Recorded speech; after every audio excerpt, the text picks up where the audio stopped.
इंसान अपनी ज़िंदगी में कामयाब होना चाहता है, लेकिन अगर देखा जाए तो कुछ गिने चुने लोग ही कामयाब हो पाते हैं। ऐसी क्या वजह है जिसके कारण प्रत्येक इंसान अपने लेवल की पूरी कोशिश करता है फिर भी कामयाब नहीं हो पाता है? और ऐसा क्या यूनिक टैलेंट होता है उन गिने चुने लोगों में जो अपनी ज़िंदगी में सफलता का झंडा लहरा देते हैं?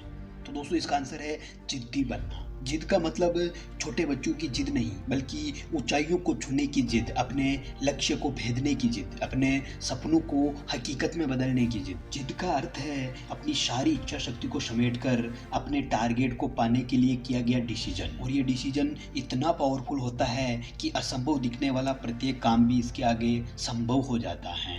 दोस्तों, जब किसी आदमी के अंदर किसी काम को लेकर जिद आ जाती है तो फिर उसे कोई भी मुश्किल, कोई भी असफलता रोक नहीं सकती। जिद्दी व्यक्ति जो चाहता है उसे पूरा करके ही छोड़ता है, क्योंकि जिद्दी व्यक्ति को सिर्फ अपना टारगेट दिखता है, सिर्फ अपनी मंजिल दिखती है और कुछ नहीं। दोस्तों, आज के इस वीडियो में मैं आपको 5 ऐसे पावरफुल जिद्दी लोगों के संघर्ष की शॉर्ट स्टोरी बताऊंगा जिन्होंने अपनी जिद के दम पर दुनिया में वो कारनामा कर दिखाया है जिसको देखकर दुनिया वालों ने अपने दांतों तले अंगुली दबा दी।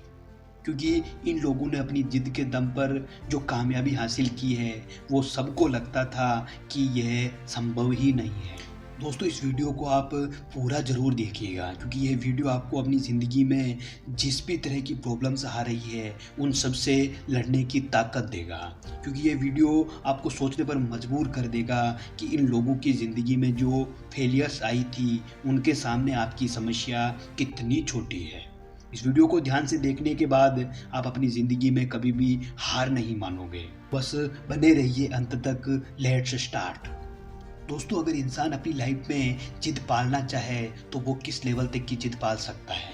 क्योंकि आज जिन लोगों के एग्जाम्पल मैं बता रहा हूँ उन्होंने ऐसी जिद पाली जिसके बारे में इनसे पहले दुनिया में किसी ने सोचा तक नहीं था, लेकिन इन्होंने कर दिखाया और ये साबित कर दिया कि जिद के आगे कुछ भी असंभव नहीं है। दोस्तों, बिहार के गया जिले के एक छोटे से गांव गहलोर के रहने वाले एक दलित मजदूर जिनका नाम दशरथ मांझी था, एक दिन वो अपने खेत में काम कर रहे थे और उनकी पत्नी जिनका नाम फाल्गुनी देवी था उनके लिए खाना लेकर आई थी। और उसी समय फाल्गुनी देवी के शरीर में लेबर पेन होने लगा था।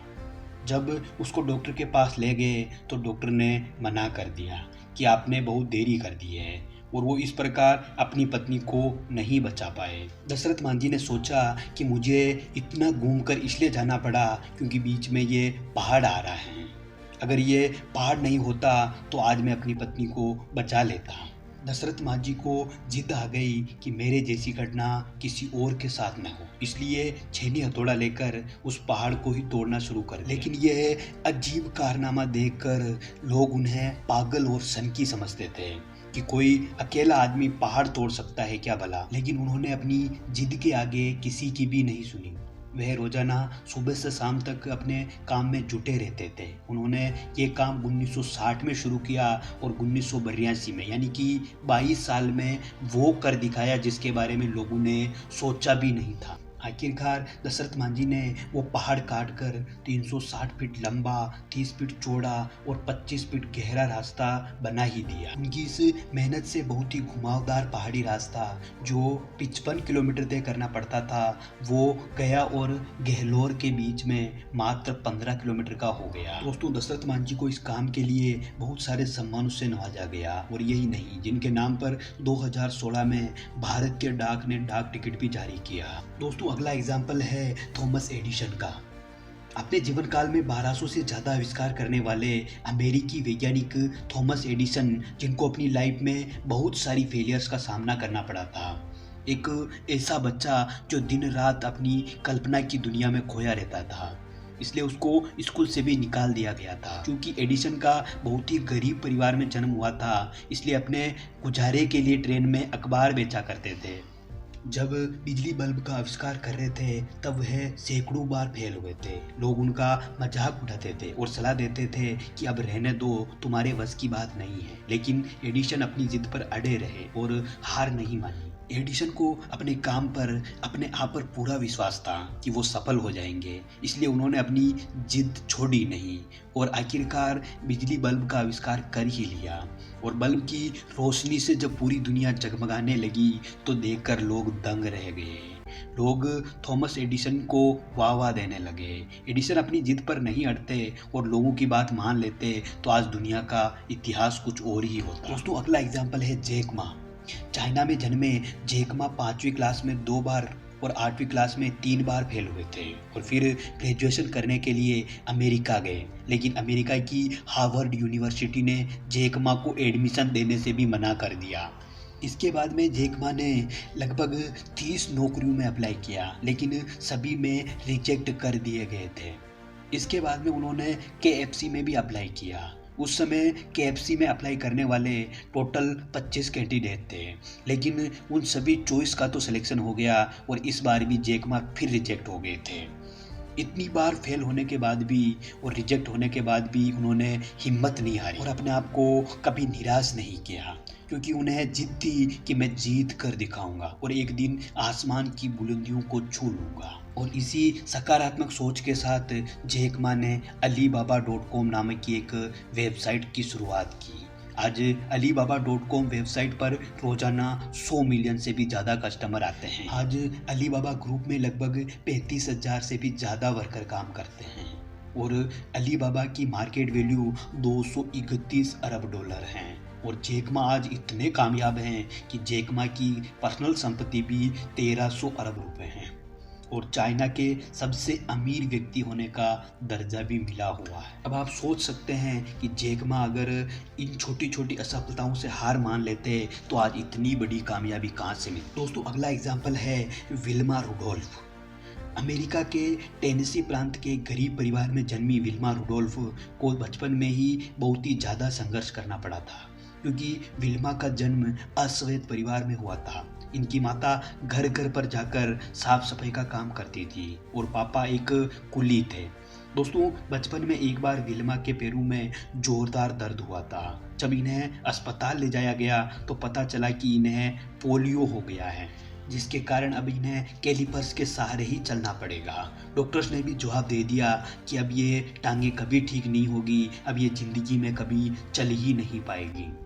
इसके बाद जब विल्मा उदास रहने लगी तब उसकी माँ ने उसका आत्मविश्वास बढ़ाया। इसके बाद में तो मानो उसकी जान में जान आई और जिद आ गई कि वह दुनिया की सबसे तेज धाविका बनकर दिखाएगी। इसके बाद विल्मा ने धीरे धीरे चलने की कोशिश शुरू की। कई बार गिरी, फिर उठी, फिर गिरी, फिर उठी। इस गिरने और उठने के सिलसिले ने विल्मा को चलना सिखा दिया था और फिर दौड़ना। जब वह दौड़कर रुकती थी तो पांव इतने जोरदार दर्द करते थे कि वह रोने लग जाती थी, लेकिन विल्मा ने जिद नहीं तोड़ी और आखिरकार बचपन में पोलियो से ग्रस्त लड़की इन सारी समस्याओं का सामना करती हुई अंत में ओलंपिक रेस कंपटीशन में 3 स्वर्ण पदक जीतकर दुनिया की सबसे तेज धाविका बन गई। दोस्तों, विल्मा ने पोलियो को बहाना नहीं बनाया था और ना ही अपने सपनों को मुश्किल बताया, तभी तो 60 के दशक की दुनिया की सबसे तेज धाविका के नाम रिकॉर्ड दर्ज हो गया। दोस्तों, अगला एग्जाम्पल है J.K. रावलिंग। J.K. रावलिंग दुनिया की सबसे ज़्यादा पसंद की जाने वाली बुक हैरी पॉटर की राइटर है। इनका जीवन भी बहुत ही उतार चढ़ाव से भरा हुआ था। 1982 में 17 साल की उम्र में उन्होंने ऑक्सफोर्ड यूनिवर्सिटी में प्रवेश लेने का प्रयास किया, लेकिन उसे एडमिशन नहीं मिला। फिर J.K. रावलिंग एक्सेटर यूनिवर्सिटी से कॉलेज किया। फिर 21 साल की उम्र में 1986 में एक प्राइवेट कंपनी में काम करने के लिए लंदन चली गई और मैनचेस्टर में भी रहकर वही काम किया। लेकिन 1986 में जब मैनचेस्टर से लंदन वापस आ रही थी तब ट्रेन 4 घंटे देरी से थी। उस दौरान रावलिंग के दिमाग में एक जादूगर लड़के का विचार आया, जिसके ऊपर रावलिंग ने कहानी लिखना शुरू कर दिया था। कुछ ही दिनों बाद किसी बीमारी से उसकी माँ की भी मृत्यु हो गई थी, जिससे वो बहुत ही निराश हुई और बाद में इस शौक से निकलकर पुर्तगाल चली गई और वहाँ पर अंग्रेजी पढ़ाने लगी थी। कुछ समय बाद वहीं एक व्यक्ति से शादी करके वहीं रहने लगी और फिर उसके एक बच्ची का भी जन्म हो गया। कुछ ही सालों में रिश्तों में खटास आ गई और पारिवारिक रिश्ता खराब हो गया और रावलिंग का तलाक हो गया था और फिर रावलिंग अपनी बहन के साथ रहने लगी थी उस समय रावलिंग की हालात ऐसी थी कि 2 वक्त की रोटी भी बराबर नहीं मिल पाती थी और ऊपर से बच्ची को भी पालना था। इस पर रावलिंग निराश रहने लगी थी। लेकिन इन सारी समस्याओं के दौरान भी उसने अपना लेखन कार्य बंद नहीं किया और आखिरकार उसने एक किताब लिख ही ली। जब वो इसे प्रकाशित कराना चाह रही थी तो हर जगह से उसे निराशा ही मिली और लगभग 12 प्रकाशक सेंटरों ने उसे रिजेक्ट कर दिया। फिर भी जेके रावलिंग ने हार नहीं मानी और नए नए पब्लिश सेंटर पर जाने लगी थी और अंततः एक पब्लिश सेंटर ब्लूम्सबरी नामक जो प्रकाशक था उसने पब्लिश कर दिया। इसके बाद तो हैरी पॉटर की बुक्स की बहुत ही ज़्यादा डिमांड आने लगी थी और बहुत ही ज़्यादा पॉपुलर भी हो गई थी। जेके रावलिंग की बुक्स हैरी पॉटर इतनी ज़्यादा कॉपीज में बिकी कि यह किताबें बेचकर दुनिया की पहली अरबपति महिला बन गई थी। यही नहीं, हॉलीवुड ने भी हैरी पॉटर किताबों पर कई सारी फिल्में बना दी। दोस्तों, इतिहास गवाह है कि आज तक जिसने भी जिंदगी में कामयाबी हासिल की है वो किसी न किसी जिद के कारण ही जीत पाया है। हमें यह 5 एग्जाम्पल बताते हैं कि ज़िंदगी में आप जिस भी स्थिति में हो बस अपनी जिद पर अड़े रहो और लगातार अपनी पूरी ताकत के साथ कड़ी मेहनत करते रहो, आपको कामयाबी मिल ही जाएगी। दोस्तों, अगर जिद की बात करें तो जिद सबकी अलग अलग हो सकती है। जैसे कि अगर आप बिजनेस करते हैं तो आप अपने बिजनेस को टॉप पर ले जाने की जिद करें। अगर आप स्टूडेंट हैं तो अच्छे नंबर लाने की जिद करें। अगर आप राइटर हैं या फिर ब्लॉग लिखते हैं तो अपने ब्लॉग को टॉप पर पहुंचाने की जिद करें।